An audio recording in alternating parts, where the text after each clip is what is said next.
ada satu hal yang jarang orang sadar, bahwa orang yang paling banyak tersenyum, seringkali adalah orang yang paling banyak menyimpan luka. Ada seorang perempuan, dari luar, hidupnya terlihat baik-baik saja. Setiap hari, ia bercanda.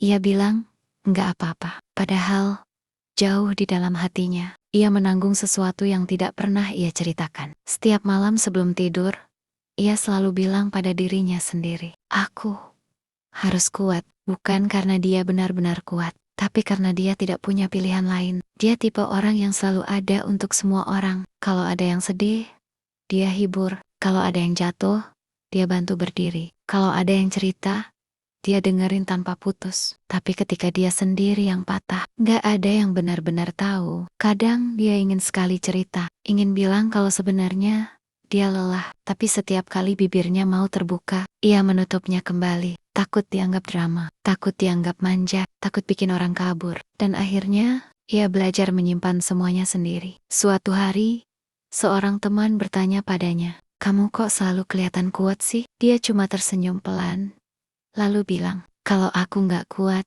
siapa lagi?" Padahal, malam sebelumnya, dia menangis diam-diam, memeluk dirinya sendiri. Tidak ada bahu untuk bersandar, tidak ada tangan yang menepuk punggungnya, tidak ada suara yang bilang, "Kamu sudah berusaha, sudah, cukup." Setiap hari, ia belajar menyembunyikan kecewa, menyembunyikan sakit hati, menyembunyikan rasa sepi, yang kadang terasa seperti lubang besar di dadanya. Dan yang paling menyakitkan, dia sendiri pun kadang lupa bagaimana rasanya didengarkan, bagaimana rasanya dimengerti, bagaimana rasanya benar-benar dipeluk tanpa harus menjelaskan apa-apa. Tapi, meski begitu, dia tetap bangun tiap pagi, tetap tersenyum, tetap menjalani hidup dengan cara yang ia bisa. Meski gemetar, tapi dia tetap melangkah. Karena jauh di dalam hatinya, ia percaya, walau hidup tidak selalu baik, ada hari-hari yang akan membaik.